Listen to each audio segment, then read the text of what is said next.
we're players and we love the game, and that's what we want to see. We want to see about purity of the game and the game winning at the end of the day. Win or lose, paintball is a real winner, is the saying, and I think that goes that as much as we joke about it, that's a true intention for us refs.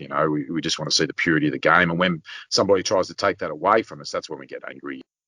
Hello everyone and welcome to another episode of Down Under Paintball. This is episode 24. This week I'm sitting down with Brendan Heath, one of the members of the Bush Pig and also a referee, having refed with RefSync and the Action Pro refs. He's had a great career playing all around the country, even over in Asia. I know he's done quite a lot more than what we got the time to cover in this episode. We also did a review of the latest Total War. It was the D-Day landing mission. Brendan and I got to play on different teams. He was the SASR and I was on the UEF. And so we have a pretty good view of what this event was like, having a look from either end of the field.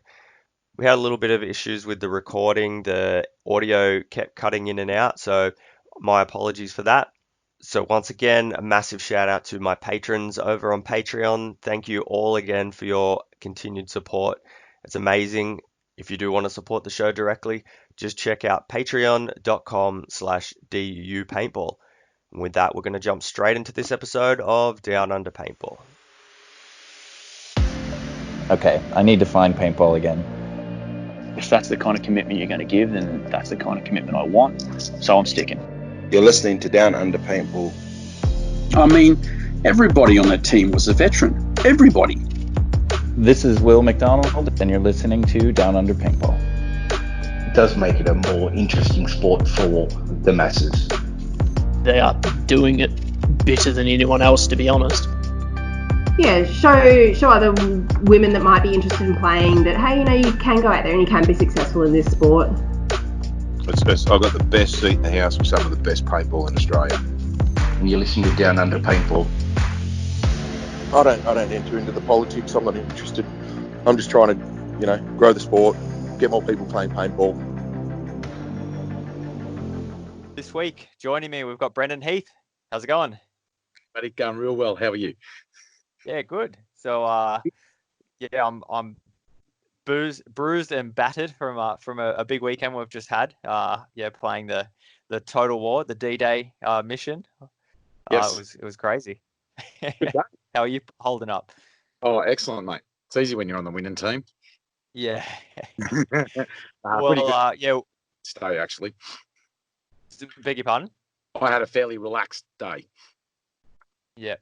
That's the way to do it. Didn't push it too hard. I had a relaxed morning. My afternoon got a bit intense.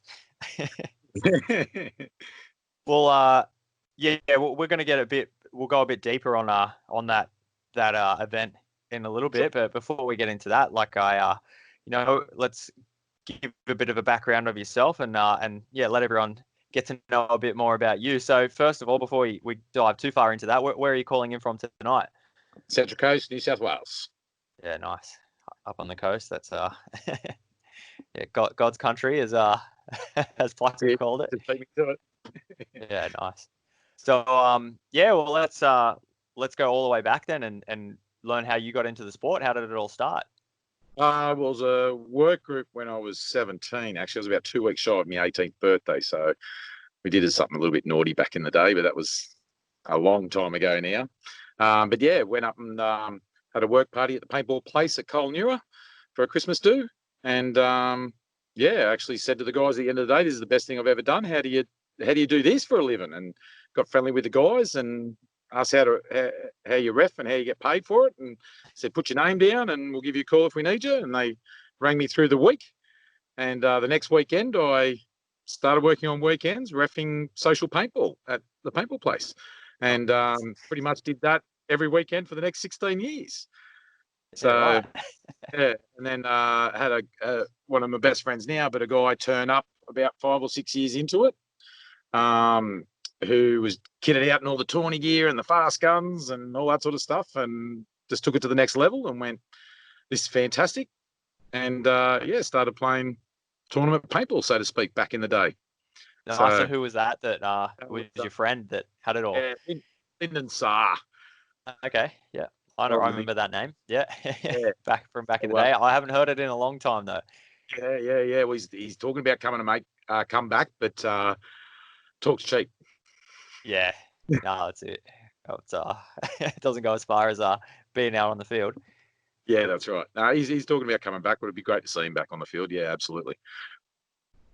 So, where was your like? Yeah, you said you started to get into like tournament paintball. What was your first taste of that? It was really good. We were playing Super Sevens and a few other little bits and pieces, and a couple of Newcastle gigs. But that was a Team Virus, was what it was called, because Lyndon was the captain and his last name was Saar. So the Saar Virus. And his brother also played in there as well too, with a couple other friends from the Newcastle area. And at the start too, little Johnny Robber turned up. Yeah. And had some fun with him too. And then we also played Lyndon, John, and myself played a 3-man tournament, the Max tournament with Wertho up in Coffs. So we did a fair bit of that as well. I've got a few mugs here, which have got nothing to do with Lyndon and I. It was just Johnny Robber running them up and having fun, and Lyndon and I throwing sticks at each other. So yeah, they were the good old days. They were fun. So that's sort of where it started. Yeah, so always played a Super Sevens to some degree. And other bits and pieces, more local stuff, and the Maxed and things like that. So that was always fun. Yeah. So when you say local, was there much going on the Central Coast, or was it still a bit of a hike? No, there wasn't a big one going on the Central Coast. I actually coaxed our local field into doing one, which you actually have a cup or a mug from, I believe. Yeah. No, we won that 5-man. That was good. Good fun. The mechanical event. Yeah. So that was always good, and probably always playing a bit of scenario way back with Petersfield at Ryhope and things like that as well too. So always had a love for scenario paintball, so that's always been good, you know. Yeah. Okay. Well, it's good that you've sort of had that early. It always seems to be this like people always pick one or the other. There's not many people that do both, so it's cool. Yeah. So I actually like all facets of paintball. You know, I giggle like a little schoolgirl when I'm shooting paintballs against me, testing the guns. So it doesn't matter if I'm shooting balls. Well, I'm happy. It doesn't matter the format for me at all. Yeah, nice. So no, that's cool. It's paintball. The community's small enough. It's too it's too dividing if you like, no, I only like this small percentage of already such a small group of people, you know. Yeah, that's right. I think that's changing in a large part too, you know, which is really nice to see. You get a lot of pro players, and yesterday was a perfect example of that. Or tawny players, not pro players as well, but tawny players dabbling in that, you know, with the Bush Pigs. We've got the Simpson boys in there, and J-Rad and Robber, and on the other side you got Jonesy and Gaddy was in there, and all the other boys too, you know. So you see that crossover, I think, more nowadays than we ever have, because it was very divided, absolutely. Yeah, just gotta wait till we see some some guys with like magfed guns and that on the tournament field. That'd be the way to do it. Yeah, look, I like MagFed. I like the technology. Same with First Strike. Very clever engineering and how it all works. But as we always say, lack of shooting back will get them killed. So when 10-round mags makes it hard. It's cool. It's awesome if everyone's on the same playing field. You know, if you had a MagFed only tournament, I think that it just brings another facet to it, doesn't it? You have to be a bit smarter and a bit cleverer. You know? So I don't mind that. The older I get, like we had a run up at Colnura probably 6-9 months ago, when we decided to have an old school pump game. So we got the old SL62. Oh, it was great, mate. I could walk to a corner. It was fantastic. It was cool. So you were seeing a lot of that coming back, which is fantastic, in the mech tournaments and MagFed, and it's great to see, actually. Something different, something interesting. Yeah, well, I guess like a lot of other, like I was only just thinking about that driving home from the event yesterday. Like, you know, other sports like car racing and all that, they've always got, there is that, oh, we only race, you know, this era of cars, or we only do this era of thing, or this like model or whatever. And I guess as paintball grows and gets older, like eventually you will see, like, you know, there'll be the, I don't know, like the Tipman A5 Cup or something, where only A5s. It'll be, yeah, I guess as it, people really just long for that that nostalgic when when they first started, they all want to shoot that gun. And I guess if enough people were around then and still want to play, then yeah, it could happen. We could see it. That'd be cool. Oh, absolutely. Yeah, absolutely. Fed. And the technology is really cool too, how it all works, and they look cool, and all that sort of stuff. So yeah, and it's obviously a big push at the moment.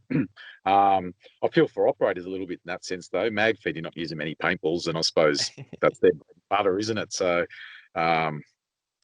interesting to see a comp set up like that. I think the entry fee is going to be a bit high, which is expected, but good fun nonetheless. Like I said, walk around. You have to be a bit smart. I think First Strike, when First Strike comes in, I think that's where the price can go back up again, because they cost a fair bit, don't they? Yeah, I don't have First Strike, but what I'm led to believe is a box is around 600 rounds, and I think that's about $250 or something like that. But the argument, I suppose, is that you're not using 20 rounds to get the one shot. The idea is that the one shot is the one shot, very accurate. For guys like me, it's more like a pod per kill. A pod. More for me, buddy. That's like yesterday. Very conscious decision to take me mech out rather than electro, just to try and keep the cost down a little bit. It didn't matter though. I still went through them. It's so hard not to on a day like that when you're at the top. You just you can't help it. Target rich environment. Yeah. No, definitely. Well, before we jump too far ahead, I know it's very fresh in our minds, so I know both of us want to talk about it, but I'm still keen to learn a bit more. So I know Virus. I hadn't actually heard that name before until I interviewed Plucker, and he brought the name Virus up. So it's been dropped twice in the last couple of weeks on the podcast, so it's good. What happened to Virus? Were they around for a long time? Were you guys together for ages? Pulling the memory banks out here. We'll for a few seasons, and all the boys still keep in contact, which is fantastic. I think it just did its natural course to some expectation that some players moved on, and like Johnny Robb, he's poached, and for very obvious reasons, he's a good player, and a few things like that happened, and a couple of people weren't financially viable, and it just sort of broke apart a little bit. And it's hard to put a 7-man, and that was the old 7-man format too. So it's hard to put a 7-man team together and have a couple of reliable subs. So you're talking about a 9-man roster to be consistent. Back in the day too, when it was just different a bit back then. It wasn't. I explain it. It was probably a little bit more expensive. Us being younger, we didn't have as much disposable income and things like that as well too. So it just naturally broke apart, and then on to the next team, which was a good fun too. Corrupt. That was a good bunch of guys again. So Virus, and we sort of formed a new team called Corrupt, which we played again another Super 7 series, which was a couple of series, and we played down in Snipers Den, and went up. We went to Western Australia actually. That was really interesting with Corrupt, and played a tournament over there, which was quite fun. Yeah, awesome. So that was Corrupt. Was that with a C or with a K? With a K, with a K, mate. Of course it was with a K. Yeah, okay. Yeah. Not cool. It's not K. Yeah. Cool spelled with a K too. Yeah. Oh, all good. So so that was again, was it like a Central Coast sort of based team, or was it a bit all over the place? A little bit all over the place again, as all teams are. It's, again, when you're trying to play at that level and you're playing a tournament series and you're honestly trying to have a go, finding guys that are dedicated in your local area outside of a city of any description is a little bit tougher. But a couple of guys from the Virus squad. So that was a couple of the older boys, mostly Central Coast guys, dragged in a couple of new guys, and pretty much Central Coast based is the answer. Yeah, and Newcastle. Yeah. Oh, it's cool. It's just it amazes me as like a Sydney based paintball, like how big the Central Coast is for paintball, and just like I know there's like the paintball place, and then you had like the Newcastle indoor. There was Pete's Field, but like there's sort of, I know the paintball place is still there, but doesn't really seem like much else. But you guys love it. And you guys travel, It is hours what to you come and play, so it's cool. Yeah, and that's obviously our motivation. We love catching up together, and we might as well play paintball between drinking times. Is the bottom line with the kids. So, look, we're happy to, and we love the sport, and most of us that are sort of in this little community that I'm playing with now, we all ref professionally, and we love the sport, and it's all about the sport, and we're like any die-hard paintball fan. I suppose we're pretty much prepared to do nearly anything, including traveling long distances to partake, which is good fun. Yeah, no, it's good to see. Yeah, I think I said it to someone else on the show, but yeah, I'm 15 minutes away from action, so Yeah. I don't know. I've had days where I'm like, oh, I don't think I could be bothered. It's like a little bit wet or something like that, but so it's dedication for the guys that travel like that. So no, it's cool. It seems like you guys need to, maybe everyone on the Central Coast could just put in there and buy a field, have someone to play. We've got our local, we've got Colnera, so they're good guys up there. We actually just inducted a new member into the Bush Pigs, actually, one of the owners up there, actually, in Craig. So Nice. he's been a Bush Pig for a couple of weeks now. So we have a good time up there, and they really look after us. So it's pretty easy, actually. So Yeah. yeah. Cool. So anyway, it is what it is. But yeah, we have had a lot of fields drop down. Crouch had the X-Ball field at Cardiff there, the little indoor field. That was good fun. And he had a great attitude towards it all. And Pete, obviously, with Rye Hope and Mount White. And there used to be another one years and years ago by a guy named Mark Fitzgerald, who was Newcastle. I can't remember the name, Paintball Sports or something like that. He wasn't far from Pete's field, actually, at Rye Hope. Yeah. Yeah. It's I went to Crouch's field. I played at that indoor. That was good fun. I made the train trip up and played some paintball. Yeah, it was good. Anyway, you got off all right. At the train station, there was no problems. No, yeah, it was a little touch and go, but we made it. Yeah, no, they were a fun-loving bunch of guys up there. You always had a laugh when you went up there and had a good time with the boys up there. So, yeah. Yeah, well, while like I know you guys, the paintball place is a pretty big, like a bit of a hub for all the Central Coast guys. Do you want to give them a bit of a shout out while you got the air? Yeah, for sure. Like the paintball place at Colnera, again, great bunch of guys, good field. They've been our local field for 30 plus years, I reckon. And they've always looked after me, both as a player and again, I was a staff member up there for 16 years when I worked socially. So afforded us plenty of opportunities and done nothing but the right things by us. So yeah, we're pretty happy in sprouting them as our local field. They look after us. So it's a good thing. So there'll be more things to come there too. Watch this space a little bit too, I think. Yeah, awesome. So yeah, I was gonna ask that. They, like, I remember they had the X-Ball field, and I think that's sort of like they don't really, whether it's there or not, I'm not sure, but I know there's not really any more events there. But are they planning on putting, like, it sounds like if one of the owners is starting to creep onto the Bush Pigs, that he might have a bit of an interest in scenario paintball. Yeah, absolutely. So, well, like I said, it's not up to me because I'm not an owner of the field or an interested party. And hopefully, if Craig listens to this, it might inspire him a little bit. But look, of course, we'd love to see that. We'd love to see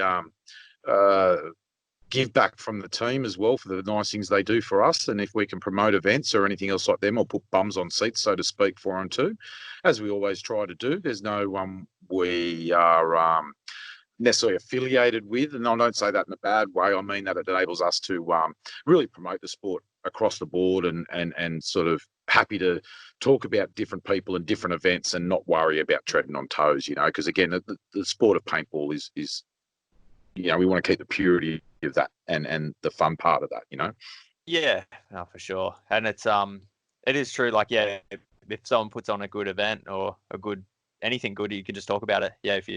Yeah, that's what it should just be. Good paintball. Good paintballs. What's getting put out there. Yeah. Ah, cool. So your run with the Super Sevens, how did you guys go with that? So Corrupt, was that again, like, not a name I've heard. So it was only, obviously you guys weren't around forever.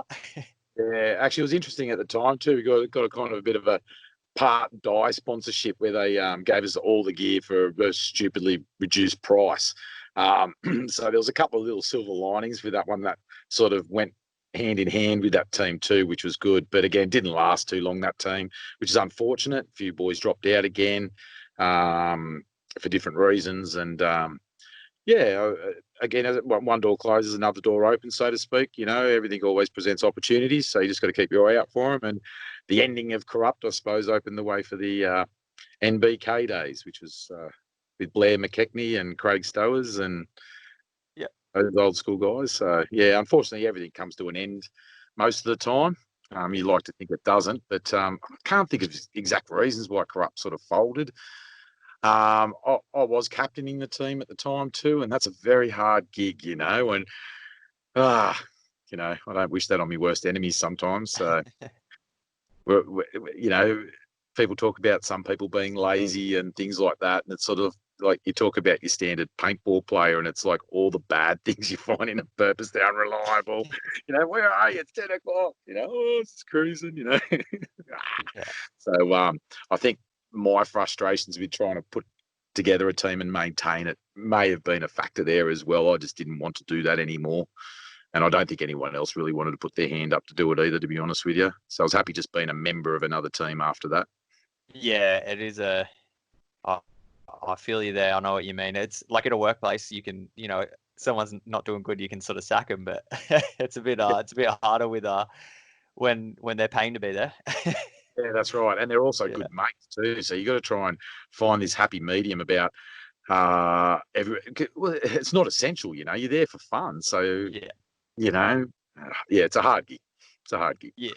And like with those teams like Corrupt and Virus and that, you guys weren't in the top division. You were always sort of in the.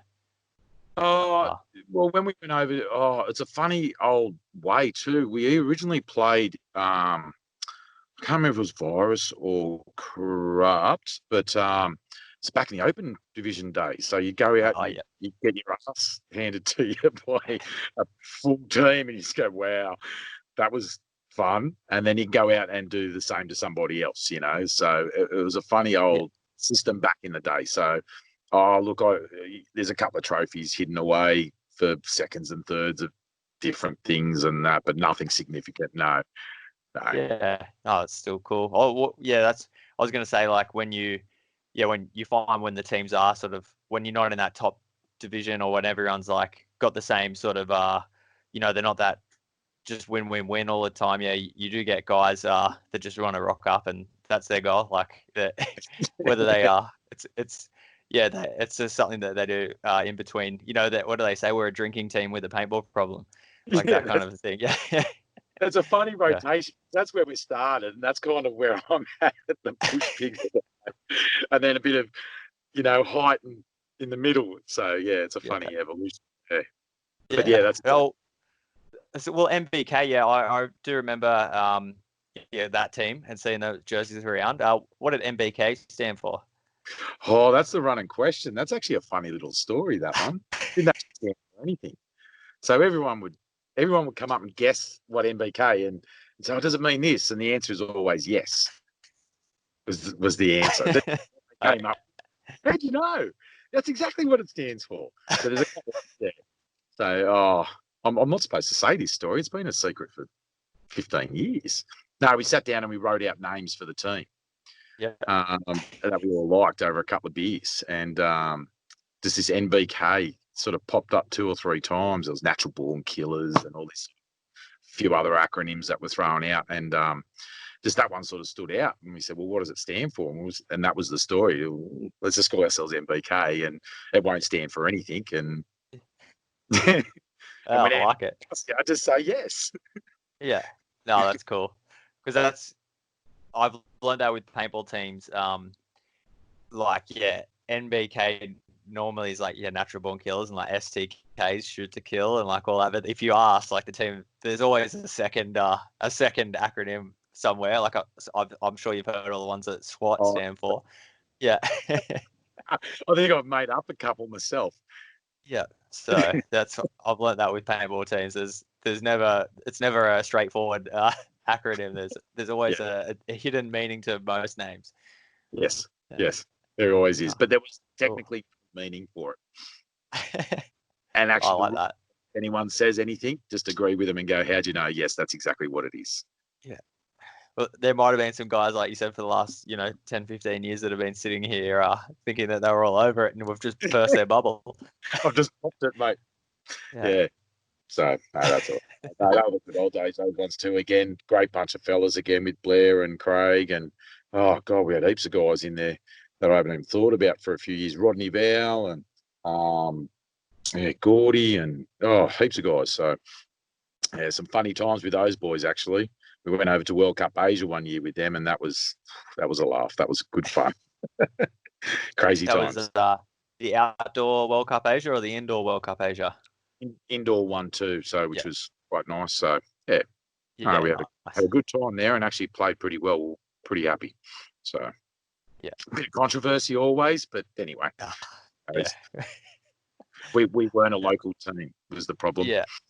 Oh, that's does seem to be a problem with Asia, but I don't know. Yeah, foreign teams do get quite a lot of victories over there, but yeah, there's always been quite a bit of controversy. But yeah, I think it's just the sport of paintball in general. It doesn't matter what it is. If we lose, I'm going to find a reason why, and it's not going to be us. Yeah, always. Yeah, no, you can't blame yourself. It's got to be someone else's fault. The ref's fault, mate. It's the ref's fault. It's Rob. Yeah. Yeah. So, you've mentioned refereeing a few times. Like, how did has that been something that you've always had interest in, or not so much with punters, but as like a tournament referee? Yeah, sure. Look, yeah, absolutely. I've never searched for it, so to speak, but it's always landed on my lap, and I'll always take it. Again, and for me, it's about the sport. Most refs will tell you we don't do it for the pay, because the pay doesn't match up sometimes, depending on what you're doing, and that's never an issue though. That's not a problem. So yeah, I've had the opportunity to go down to Coldstream in the last couple of years and ref some NXL with Refs Inc. and obviously do occasional days here and there at Colnura Refing Social, which is always fun. And of course, the big one that we do and we've been doing for a couple of years now is the Action Pro Refs. So on the pro field up there under Yo's guidance, and yeah, we have a real good time there doing that actually, and it's I think the crew we've got there at the moment, we've worked relatively hard considering it's paintball and it's fun. Sort of really put a good team together there that works well, and again, I like to think that we're doing credit to the sport. So that yeah, it's good times. Yeah, no, yeah, I've only really seen your work at Action, and yeah, you guys are always doing a good job, and yeah, I think it's like any team, you put a team of players together, and they're together for long enough, and they're better and better at what they do. And the same, like your lineup on that pro field's been pretty similar for the last few seasons, so 3 or 4, I think, or maybe even longer. And yeah, you guys seem to be gelling as a good team now. Yeah, it is actually, and it's good, and yeah, I think again we're just dialing it down and nailing it, and we realise we're a team together there. And again, it's about for the sport and just trying to maintain the purity of that game. I mean, people always complain about refs and whatnot, and the old adage is always, don't leave it into the refs' hands. But a perfect reffing game would be me falling asleep on the side of the field. I don't need to intervene at all. That to me would be the perfect game, so to speak. But we are there, and that's our job, and the guys at Action look after us, and yeah, it's a good experience. And I remember I think it was Ryan Greenspan once, came up at the end of it was a summer game. It's a really hot day, and you're just sort of standing on your feet for 4 hours, then half an hour break, and then another 4 hours, and you're not treated necessarily nicely by some people, and the peanut gallery always has their thing to say. But yeah, Ryan said, "Yeah, how's your day going? You're going all right?" And I sort of said, "Yeah, mate, it's fantastic." And he goes, "How do you say that?" I said, "Mate, I'm 2 meters away from some of the best players in the world, watching the best paintball live, like the sport I love. Like, how does it not get better than this? Like, it's okay, and I'm getting paid to do it today. I'm not shooting people, but yeah, no, it's good fun too, and you get to see some really cool stuff too, And I think as reffing potentially makes you a better player too. You start seeing things that work. You don't have. I'm there. I can hear you. Yeah, can you hear me? You're back. Yeah. you're back. Sorry, You just said, about reffing making you a better player.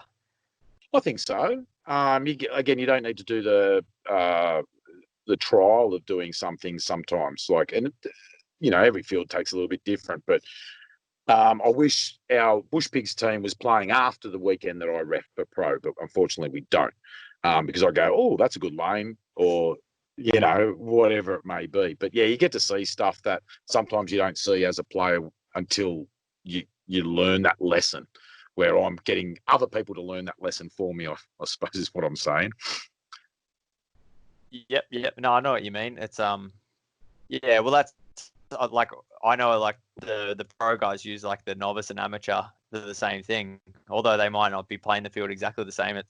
It's different when you play a field at practice. There's something completely different about it when you're actually like competing on a field. Yeah, it's just a different dynamic. Yeah. Yeah. So, but again, get to see some good stuff, though, which is good. Yeah, that's a good point you bring up, though. I wonder how different it would change because like for those that don't know, they run the amateur and novice the weekend before the semi-pro and pro in the Super Sevens. I wonder what the dynamic of those events would change, like if they swapped it around so the weekends were, the pros played first. I wonder if like the novice guys would be like on fire because they're just like, I've seen this guy do this move and I want to do it. Yeah. Make the 50, but if that guy can do it, so can I. Yeah. I think it would actually. It'd be interesting to see that, wouldn't it? Yeah. No, it's we could put it to Mike one day, maybe. Try and make it happen.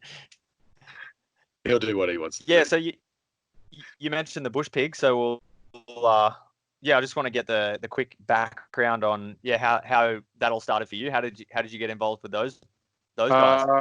Well, obviously the boys set it up first, as you're aware, because you were one of those original crew back in the day. But Kyle, Luke, and Tate, Yo,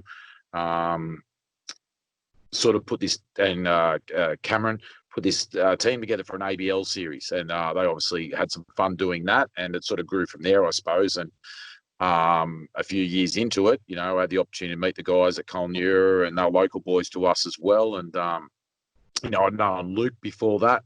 Luke had sort of started coming up as a young into Colnura, jumped in on training days and things like that. So, and those boys started playing that, which you played that tournament series that we ran a couple of times up there.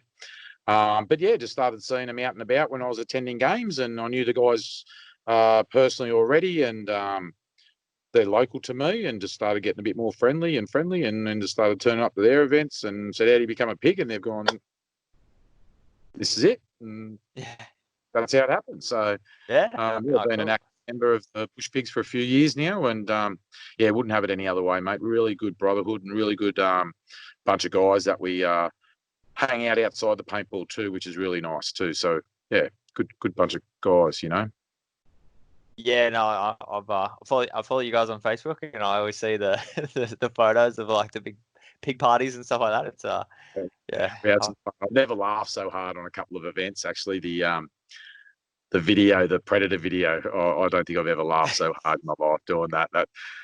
Jake Trindorfer, who's a fantastic guy, but a good pig. He's the one that organised that. And I remember the first time we sort of talked about doing it when we were there, and he goes, "Oh, we've got 3 minutes of 20 minutes of footage we want to get at the end," which I think that we'll need about 45 minutes of actual footage for me to edit down to that.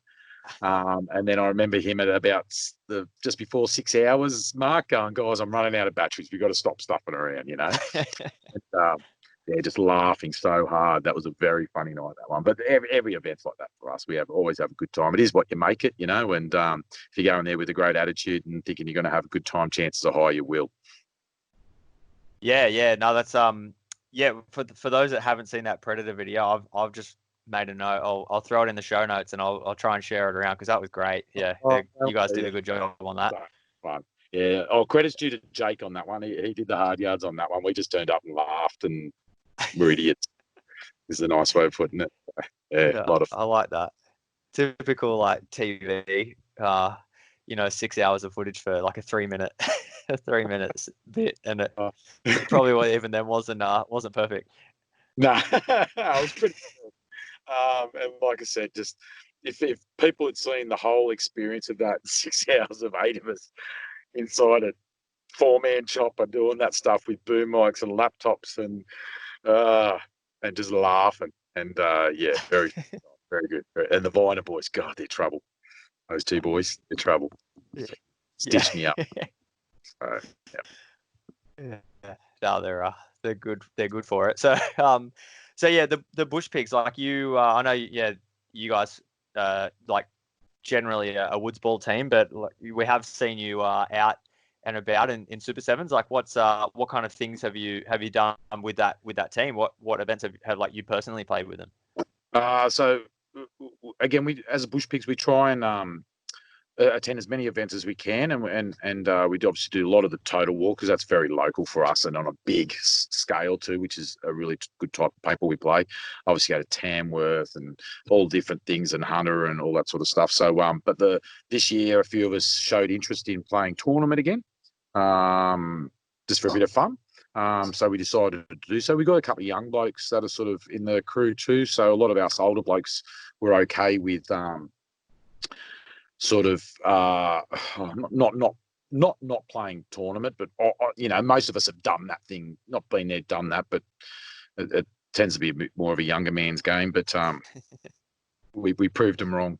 So yeah, a couple of young blokes were keen to play tournament. We said, oh, let's throw together a team, you know. So we did, and we sort of had a couple of things that sort of decisions we had to make that was hard.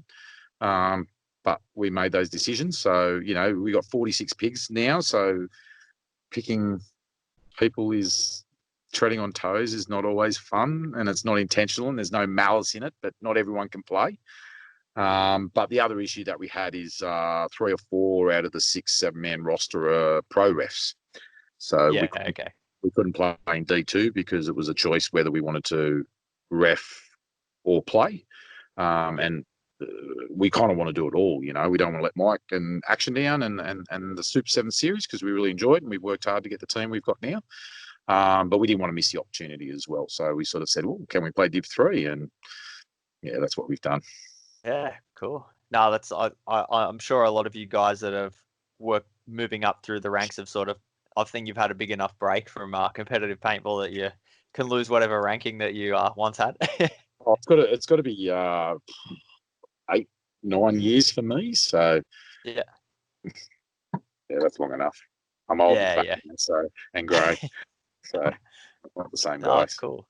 So how many pigs did you say there was? 46. 46. Yeah, it used to be nuts. 47, didn't there, Scott? Beg your pardon? There used to be 47, didn't there? Hey, I don't. You guys booted me. Turn up, mate. No, there has to be an attendance. You have to turn up.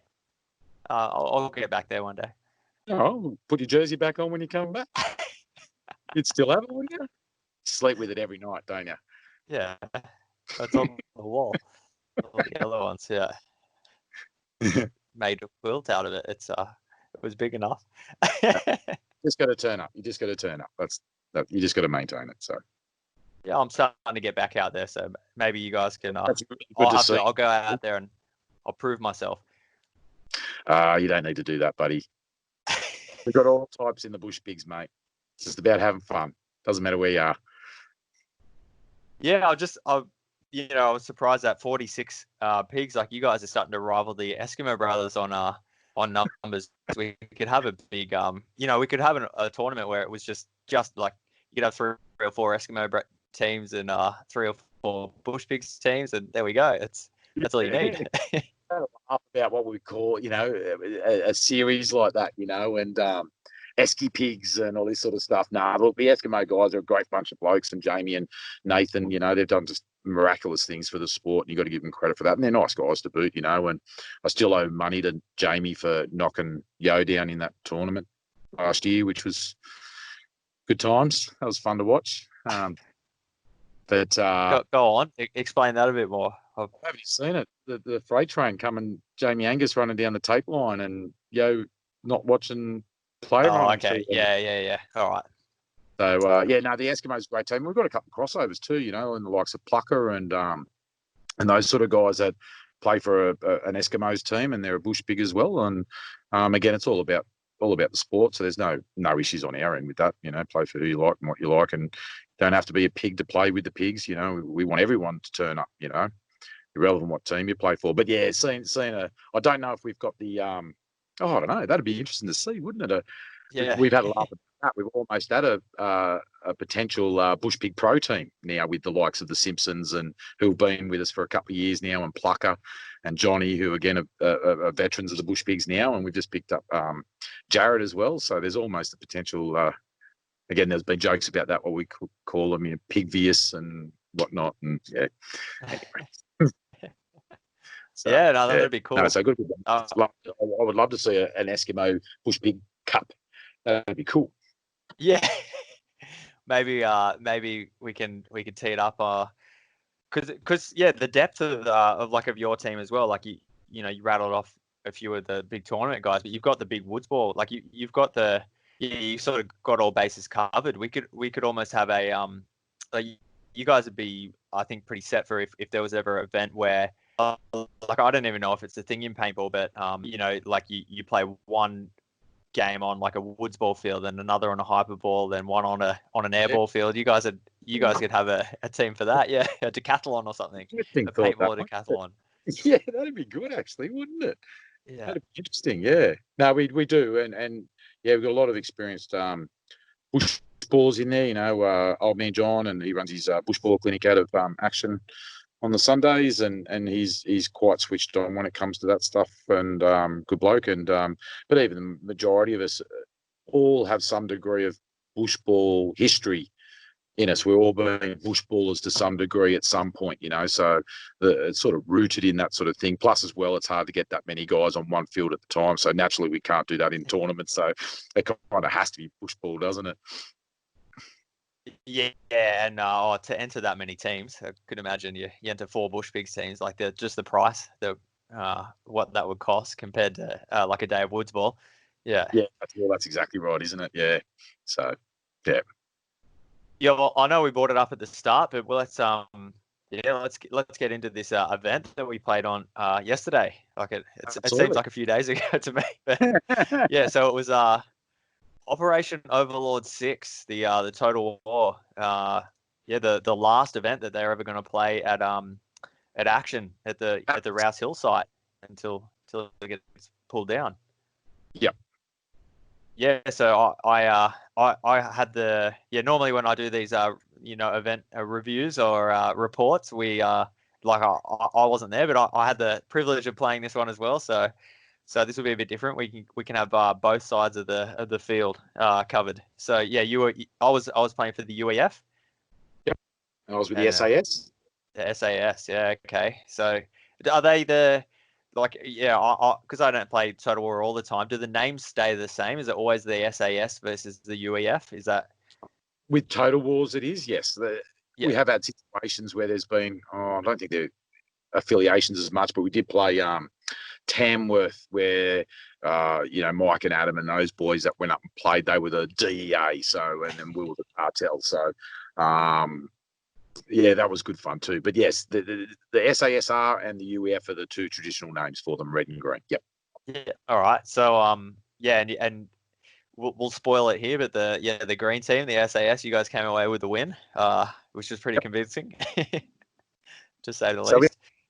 So look, it was a good day, and that's what we planned. So it's good when a plan comes together. So so 3 years running, pretty much, we haven't been defeated in Total War. So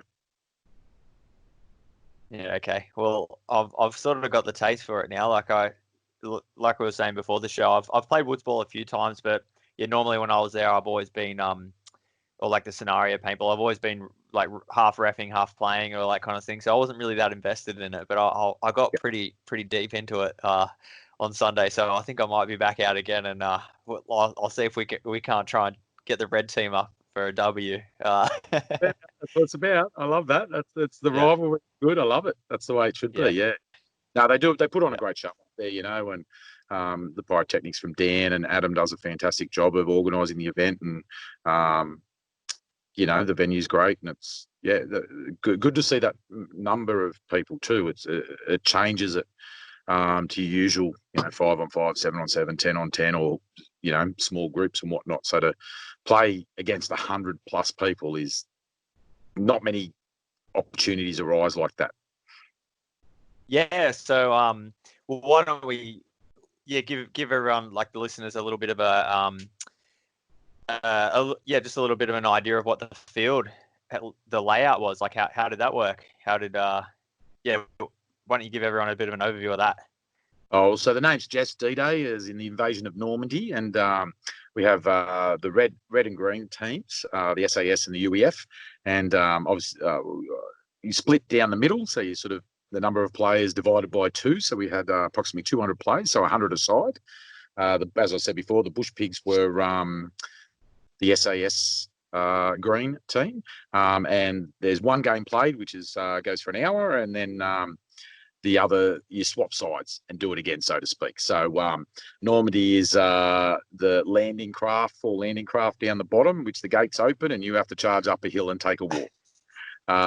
So it's pretty intense actually, and like I said, the guys put a great effort in to making it pretty cool. I've actually got some good GoPro footage I can't wait to sit down and edit, where I'm shooting through flames from the pyrotechnics and stuff like that. So it's good fun, but very intense. Like 100 players standing at the top of a wall shooting down, like downhill at you. You're trying to make it's intense is probably the word I use, but good fun, no mistakes to be made. Yeah, and that's it. Well, with that with that field as well, it was perfect for those big numbers. Just we were at the top of the hill in the first game, and I wasn't really quite sure what to expect. I saw them, the pirates, heard them saying, "Oh, there's pyrotechnics and stuff," and I thought, "Oh, okay, sure, like we're going to see some smoke grenades." I wasn't expecting fireworks and clods of dirt go exploding up into the air and stuff like that. They must bury the fireworks or something like that. It was crazy. Just it was a good feeling. I think I shot like 8 pods. Just ran my gun drive of air, and then that was probably in the first couple of minutes, and that was it. But I was killing people the whole time, just shooting guys running out of those landing crafts. It was good. Yeah. So it is very intense, and like I said, it's the way they've set it up and how they've and even from the start, there's a very clear missions involved and point system, and again, Adam does a great job on that with his big boards and briefings, and the organisation that goes into that is clearly next level. You can't just do that overnight. But they do a good job, and it's lots of fun. And like I said, presenting an opportunity where you're charging a hill with cool effects going on around you at 100 people that are letting loose. It's experience you don't get that often. Yeah, well, why don't you said Adam puts together like the events with the objectives and stuff. Why don't you let everyone know what that was, what the objectives were? Probably not the right guy to ask this, because I don't actually usually go to the briefings at the start of the game. All right, well, I can do this one if you want. I was there.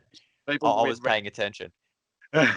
So basically, to take the wall, there's 3 what they call what are they called, Scott? I thought I wrote it down. Bangalore, yeah, they're Bangalores, yeah. They're a tube-shaped cartridge, so explosives. So you have to capture those and put them in a designated spot to blow the wall. And once you blow the wall, the defenders have to retreat back, and it's done over a timed thing. So once you achieve those objectives, your time's noted. And then the other team has to come in and basically try and beat your time. Yeah, and you get points based on how quick you can do whatever the objective was, and that was blowing the wall. Yeah. Yes, that's right. Pretty much. Yep. Yeah. So the you guys managed to blow the wall in the first game. We weren't so lucky in the second one, but why don't you talk us through?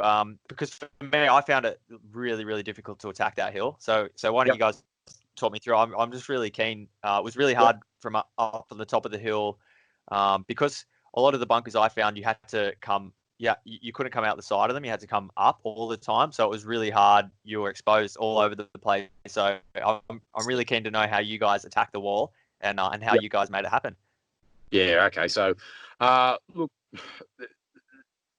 there's always a little bit of a structure and some handy hints from the general and general gameplay that we like to adhere to. Doesn't matter what the game is, but that particular game is a little bit difficult because just like you said, the opposing teams in a higher position, which makes life harder already to start with. The rate of fire and the paintballs in the air was just incredible. So it's not like you've got a 30-second gap to stick your head out and have a look. You know, as soon as you stick your head out, there's 4,000 rounds flying at you. And over the top seemed to be the thing. So, like any game, I suppose the easiest push on any field that you're situated in a situation like that is the flanks. You know, you're pushing the right and the left flanks because the fire's only coming from one way that way. You know, and you get a little bit of respite from one flank. You know, don't have to cover the left if you're on the left-hand side, and you can just worry about what's in front of you and to the right. But the mission is clearly to get those Bangalores straight away. So the quicker you get those, the quicker you get them into the spots, the quicker you get them back. So it's just a wave after wave, and just keeping the players just focused on doing that job rather than getting bogged down and demoralised, I suppose, and that fear of going over the top. It's not about shooting over the top and shooting the players, which is almost not impossible to do. You'll never eliminate the wall of players. So the job is clearly to get those Bangalores and get them into position. So that's always the focus. Yeah, did you get hands on any of them? Me personally, no. Yeah, nice. I was very close at one point, and yeah, because we had one. So because you had to put them into a position, we got a guy up into a spot. Like, so he was the feeder. Like, we could get them to him. He could put the Bangalore right in and blow the wall. There was one, I don't remember it being there in the first game, so I'm not quite sure how it got out in the open where it was. I don't know if someone got shot while they were carrying it, but it was just on the ground in the open and no one could get there. And unfortunately, the two bunkers that were the only ones that you could sort of go from there forward, they always had someone in them, but those people that were in willing to go. So you couldn't, I couldn't go to that guy. So I kept trying to leapfrog around, and oh man, my back is just covered in hits. Saying then about you don't want to get your players bogged down and just trying to be defensive and trying to shoot players out, because you'll never shoot these players out. You might shoot them, but they go back, respawn, and come again. And it's just they're always topping up. So the mission is not to shoot players as much as that's what you do, and I end up doing that too, because that's the fun part of it. But the mission is to get those and get them into position. So yeah, and again, just not getting bogged down, not getting stuck behind things, trying to shoot players, because that won't win you the game. Yeah, well then, so how'd you go from up at the top then? So you guys did a good job from the bottom, but so yeah, was there was there much of a plan, or were you guys just protecting the Bangalores? Is that the goal? Plan at the top too. So look, there's a lot of things that I think we utilised. Maybe as a little bit more experienced players. Like, we've made a lot of moves under smoke. So that was another tip from the general. Like, you see smoke waft across the front as an attacking player. That's your time to go. They're blind firing, so to speak. They can't see you moving. So taking opportunities like that. But from the top, we did have a plan. I don't know if it worked out the way we thought. It did get us the same result. And we want to defend all three Bangalores, absolutely, but we decided to isolate one of them and pretty much make sure no one touched it. Yeah.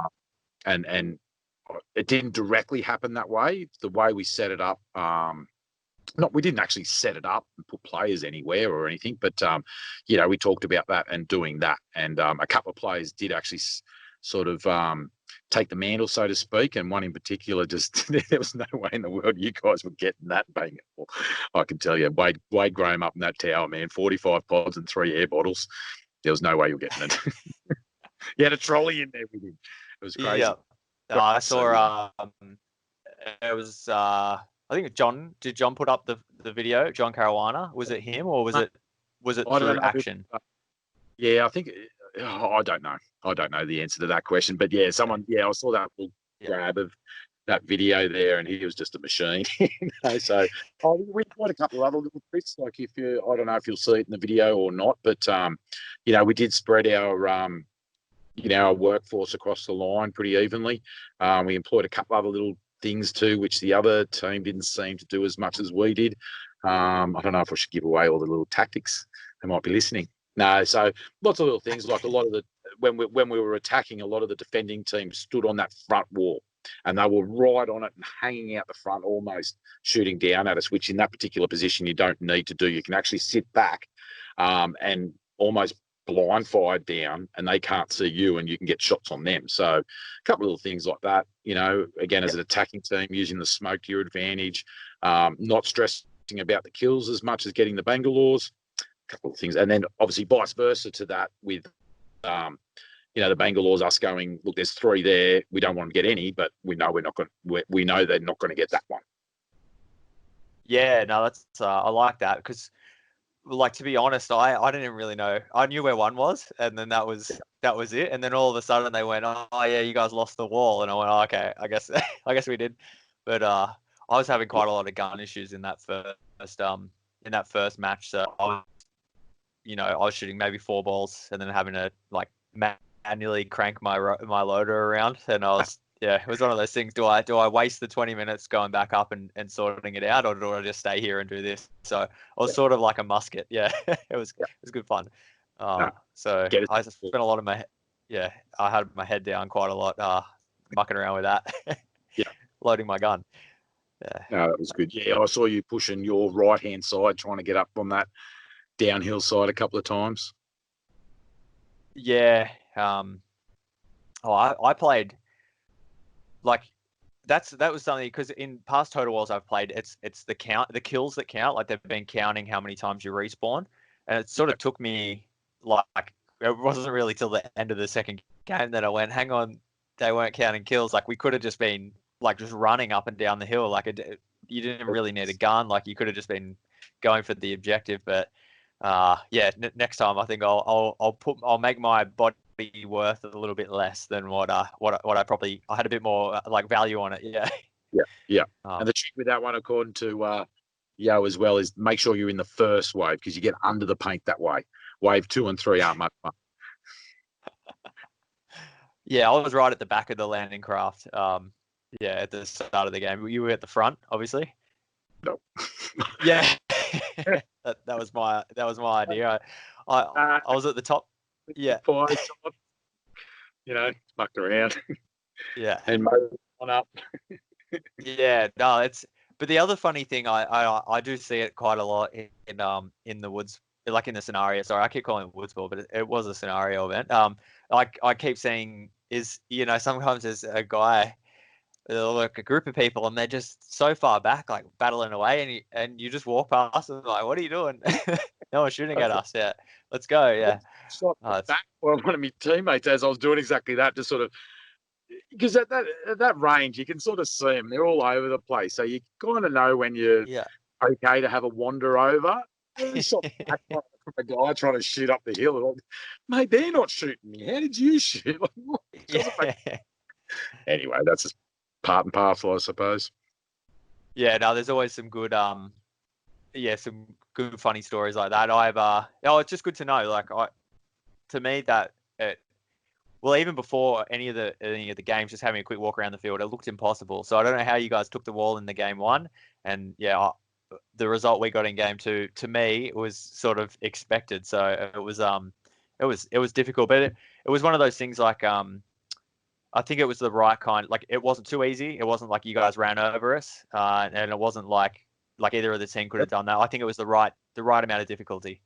Yeah, it was absolutely tough. You've got some good shooters in there too. There's a lot of good players and things like that too. You got Alex Orr was playing, managed to kill people while eating. That was crazy. Have you seen that video yet? Oh yeah, I have. Yeah, if anyone hasn't seen that, I think Total War put it out on their Facebook. I'll try and find it and throw it up. But yeah, Alex eating shapes and shooting people. Yeah, coming through, just like but yeah, Ryan was in there, Newman, and yourself, and Jonesy and there's a lot of killers in there, so it wasn't. Oh yeah, no, don't let me sort of say it was easy, because it wasn't. No, by any far stretch, it was a slog. But I think that's how we won it, is just that persistence, just that keep on going. Yeah. So before we wrap up, before we wrap this up, is there any funny stories that you want to share from the battlefield? I'm sure there's 1,000, but any really big ones that come to mind? Oh, look, I could talk about things, but some of the things I don't know if I should. Some of the funnier ones. But of course, there's always good times, especially with these pigs. The sense of humour and having a good time seems to be the focus, which is really good. But probably the one I'm liking at the moment is with our tournament and even our bush ball. There's a couple of rules, so to speak, and the first rule is Yo's not allowed to grab a flag. So if he goes anywhere near it, he gets team killed. So which has happened a couple of times now, which is the way it should be, to be honest with you. So that's always fun. I don't know how much fire percentage Yo gets at a total wars from the enemy versus from us. So as long as we don't hit him in the head, it doesn't count. So it's okay. Yeah. So for those that don't know, the generals, they're eliminated only by a headshot. So I was told that, and then don't shoot them in the head. You just shoot them everywhere but. That's exactly right. Don't let them out. Let them stay there. Yeah. Yeah. No. So does that does that rule for Yowie? Does that include at tournaments as well, like at the Super Sevens? Yeah, there's actually footage of Yo going in for a flag grab, and Luke just lights him up. He's like, "There's no need to go for it. Get out." Like it wasn't in the last, 60 seconds, and he had a hit on him, because I think Luke was the last player too. So lucky that didn't happen. But no, he's not allowed to. That's against the rules. That's a big no-no. I think you're right. Sevens. I think I'm pretty sure there's video of him. Yeah, Luke giving him a couple sneakies. No way. So the only flags he's allowed to grab are yellow and red ones. Yeah, well, that's exactly right. He doesn't do anything when he's there anyway. I don't think you'll see him do that anyway. Yeah. No, he's pretty forgiving with the old penalties, I think. Most of you guys are. It's good. That's only when they deserve. Consistency. So fairness and consistency. And again, we're players. I think that might be a little bit of a difference. Most of us are pretty. We're players and we love the game, and that's what we want to see. We want to see about purity of the game and the game winning at the end of the day. Win or lose, paintball's a real winner, is the saying, and I think that as much as we joke about it, that's a true intention for us refs. We just want to see the purity of the game, and when somebody tries to take that away from us, that's when we get angry, and some people go on the radar, so to speak, and it's like that. So yeah. Yeah, well, that's sort of like going all the way back to how I was saying you guys are that, you've been together for so long, the reffing crew, like I have noticed that it's, that's the thing I've always seen in any sport with referees, is that I don't really care if you make the right call or the wrong call, as long as it's the same call for everyone. It's just the same consistent. That's what you know what you expect from you guys, and you get a good result. So everyone gets treated pretty. Like everyone gets treated like fairly and equally, and that's everything you want. And I like how you said that it's the sport that wins, because that's really at the end of the day, like the amount of events I've seen teams lose that they go through, they win with 5 alive, and it's like, oh no, you've got the wrong coloured sock on, and this and this weird old rule we found, so we're going to reverse this thing, and it's just like really, like did it need to be like did they win because of that or what? Yeah. Yeah. And that I think we've weeded that out a little bit in the game too, which is really nice. And there used to be some ridiculous rules in there. You're just like, why, But consistency is obviously absolutely a factor in what we do, And again, just want to make sure we're doing the right thing and making the fairest calls we can. We're all honest, good guys, and we're players. We love the sport too. So of course that's important. Yeah.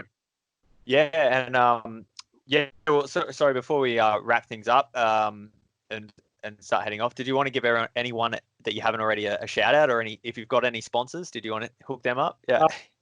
Actually, Bush Pigs have no sponsors, mate, and we've engineered that specifically and purposefully. Again, because we love the sport so widely, we don't want to be told where we can and can't go. We want to play everywhere and everyone, you know. But no, mate. Look, our local field, Paintball Place, you know, Action, the guys down at Action, and Mike and the gang down there, you know. Everyone treats us really well, and we appreciate everything that everybody does. And even outside our circles, you know, like we touched on the Eskimos before, you know, and the work that those boys do in growing the sport is fantastic. And that's just one story of 50, you know, and it's always great to see those things. And yeah, so no one specifically, I suppose, that to the players, mate, for turning up and let me shoot you. And yeah, that's awesome. Well, I was one, so thanks. I'm sure I copped a few from you. I don't think I've been shot this much since. I don't think I've ever been shot as much as I had been yesterday. But it was good. I was trying things. I was getting out there, and they're all. I definitely copped a lot. I don't know if people started working out who I was, or if it was just that people got bored towards the end. But probably halfway through the second game, as soon as I put my hand up and turn around, I just get shot. It was just like, and I was, okay, you guys got me, like, whatever. I love it because I give it to people too. So I always like getting those bonus balls. Yeah. Funny story with that. We've got another new bush pig in the crew, Damon, and we gave him one of our spare jerseys because his new jersey hasn't turned up.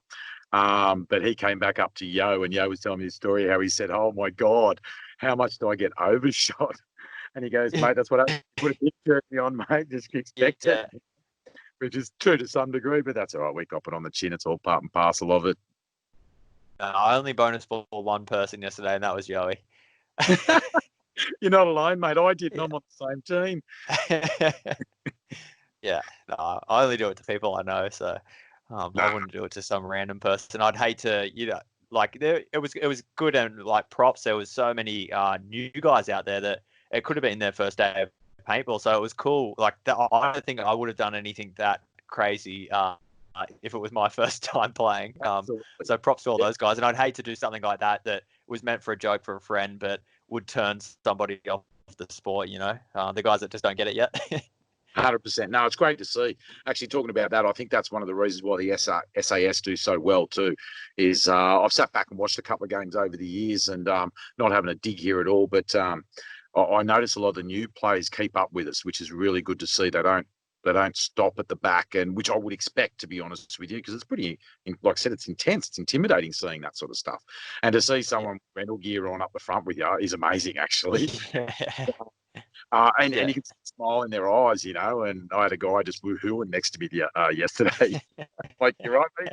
It's great," and it is, yeah. So see the new players, and especially at that level too, it'd be easy to turn away. But I think paintball as a community is pretty inclusive, you know. So I like to think that new players are welcomed, and I had a chat to a couple of guys, and I know everyone else does. So it's not hard to like it, is it, when you turn up and these people are patting you on the back and having a great time with you and laughing with you? Yeah. No, definitely. It's a good gateway into the sport. It's definitely and it's a little. I guess it's a lot more easier to get into, a bit more inclusive than, you know, a tournament scene. Like, you've got there's like a level of you have to know a few things before you can sort of like mingle, I guess, with the tournament guys. I'm not saying that they're not welcoming, but you have to know like what a bunker is and how like the game works. Whereas with Scenario, it's just like you start here and you just shoot people. Like that's it. Yeah. That's exactly right. Yeah, no, that's exactly right. Yeah, our tournament, the guys may come across a little bit arrogant, but that's not the case at all. They're just focused, you know, at that pro level. You know, there's a fair bit of clout and a bit of money involved, and it's important to some of those guys, you know, and you can't take that away from them. But yeah, it's a totally different game when, you know, in that bush ball scenario. And yeah, it's good to see those newbies come through, and you laugh. Sometimes just go, that was funny, you know. So stuck it in the mud, which was pretty funny. Oh man, that was my one time. You know, you said earlier about moving off smoke, and I went, this is my time. Like, they did this huge big dump of smoke, and when I'm going, and I slipped on a rock, and then got up and slipped again, then got up and slipped again, and by that time the smoke had just blown away, and I was just like lying in the ground in the middle of nowhere, getting pummeled. Yeah, it was good fun. Yeah. I like it's. it's one of those things. Like I guess you make a mistake and no one's looking, and it's like, oh, I got to wait with that one. But you don't on that field. So you make a mistake and people let you know. Yeah, this day and age, someone will videote it. Don't you worry Yeah. about that. Oh yeah, well they let you know with their paintballs as well. They give you a few. It's not just one person shooting you. No, that's right. Yeah, that's exactly right.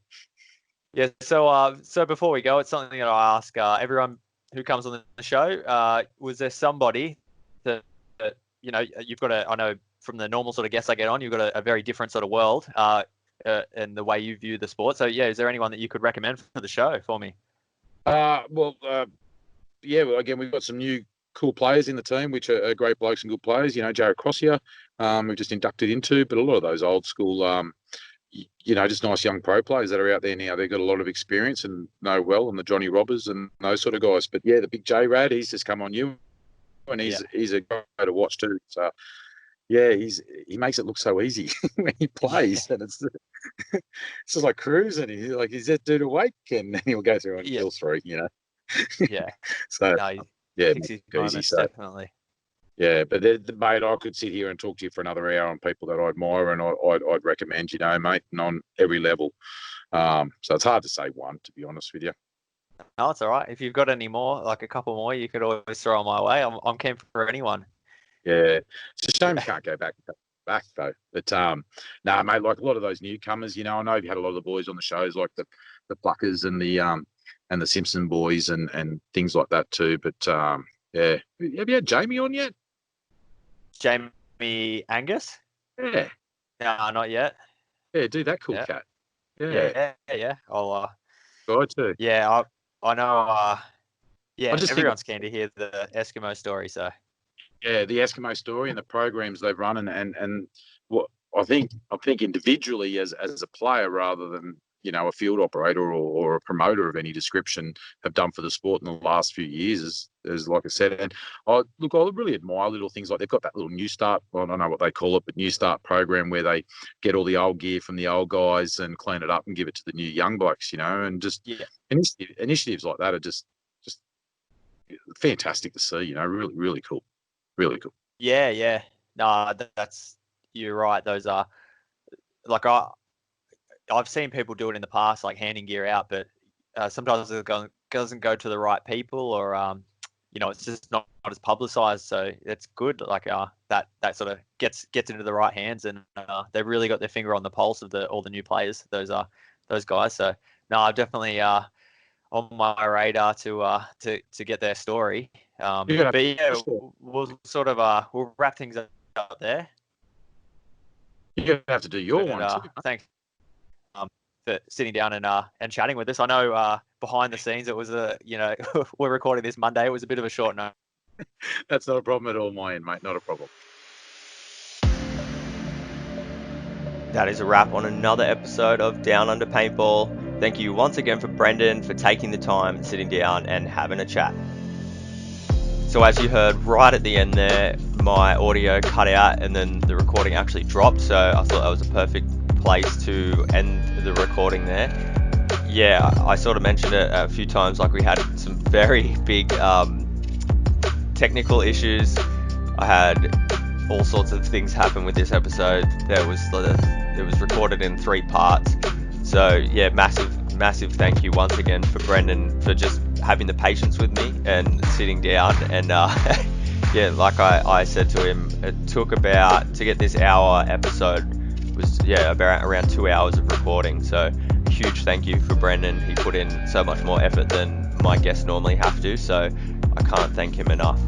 So I know all these reviews have sort of been pretty East Coast centric. I've done 3 so far and they've all been from 2 have been Action Paintball events and the other one from Camden. So I'm always putting the shout out if anyone out there has an event coming up or has played an event, and I don't really care who you are. If you want to come on the show and tell me about it, you just let me know and we'll record an episode. So I'm pretty free flowing with this. I want this to be something where it's not one group of people get to share their story. I want it from all around the country. So if you're listening to this and you know that there's a paintball event coming up, so once again as well, I am asking for your feedback. If you want any question answered, I'm looking to do a Q&A episode, so drop me a line via Facebook. You can just search out the show Down Under Paintball, or myself, Scott Martin, or you can send me an email. That's dupaintball@outlook.com. Very keen to hear. If you guys have any questions for the show, just let me know. Even if you just want to say g'day, always keen to hear from the listeners. And that is a wrap on another episode of Down Under Paintball. We'll see you next week.